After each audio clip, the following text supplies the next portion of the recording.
Assalamualaikum warahmatullahi wabarakatuh. Alhamdulillah. Wassalatu wassalamu ala asyrafil khalqillah.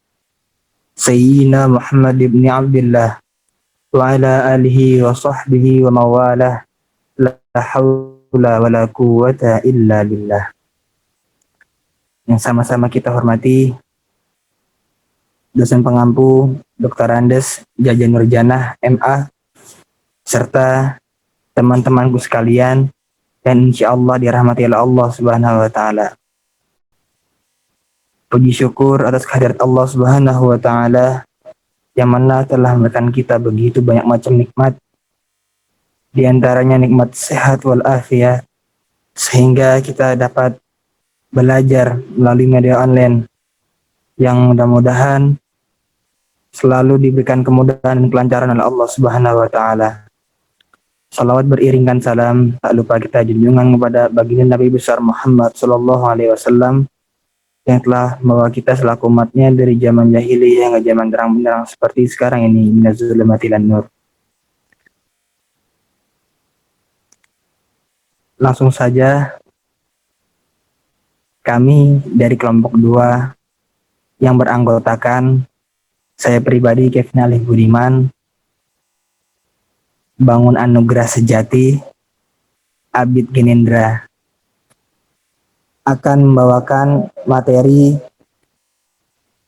yang bertemakan dakwah pada masa Khulafaur Rasyidin, yaitu Abu Bakar As-Siddiq, Umar bin Khattab, Utsman bin Affan, dan Ali bin Abi Thalib.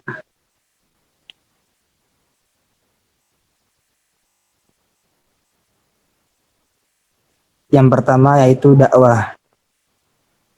Dakwah jika dilihat dari segi bahasa lain memiliki arti yaitu seruan, panggilan, dan juga ajakan.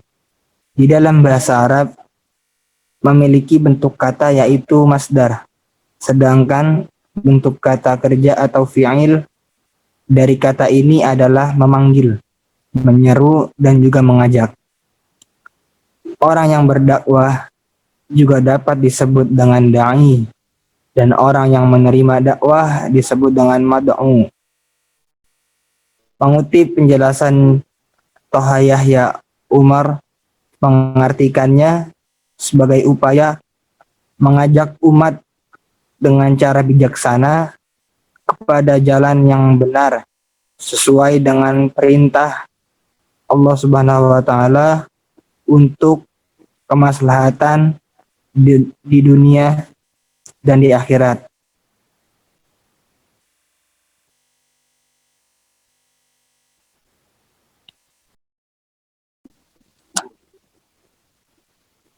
Yang pertama, dakwah pada masa Abu Bakar As-Siddiq.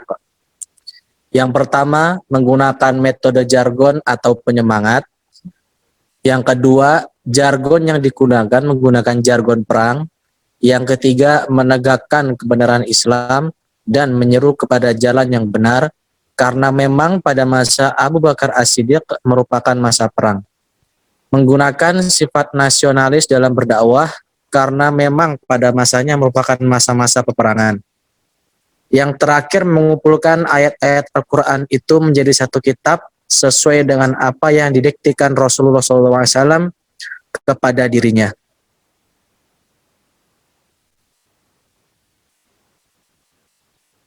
Dakwah pada masa Umar bin Khattab. Yang pertama, menyusun ketentuan-ketentuan khusus mengenai materi pendidikan dan metode pengajaran agama, baik mengenai pokok-pokok iman maupun soal-soal ibadah. Yang kedua, Umar menerapkan kebijaksanaan toleransi antar umat beragama.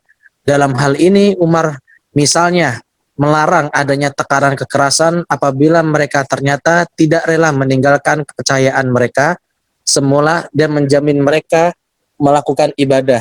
Namun sebaliknya, mereka tidak diperkenankan melarang anggota-anggota mereka yang ingin masuk Islam dan tidak pula membaptis anak-anak mereka yang sudah masuk Islam.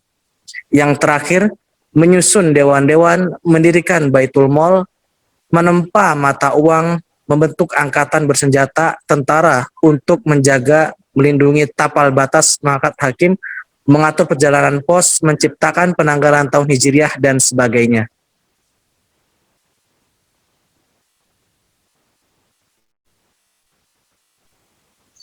Yang ketiga, ada dakwah pada masa Utsman bin Affan.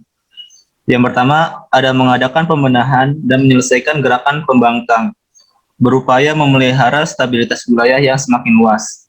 Yang kedua, ada menyebarkan para cendekiawan ke wilayah-wilayah kekuasaan Islam.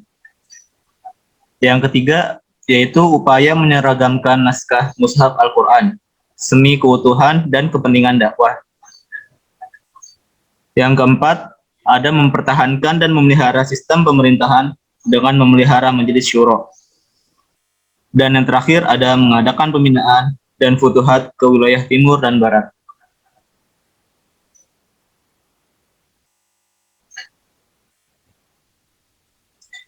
Yang keempat, ada dakwah pada masa Ali bin Abi Thalib. Yaitu yang pertama adalah berupaya menyelesaikan persoalan intern di antara kaum muslimin. Yang kedua yaitu mengadakan kompromi politis dengan elit politisi. Yang ketiga yaitu berusaha menjadikan masjid sebagai tempat menyelesaikan persoalan atau sentral dari semua kegiatan.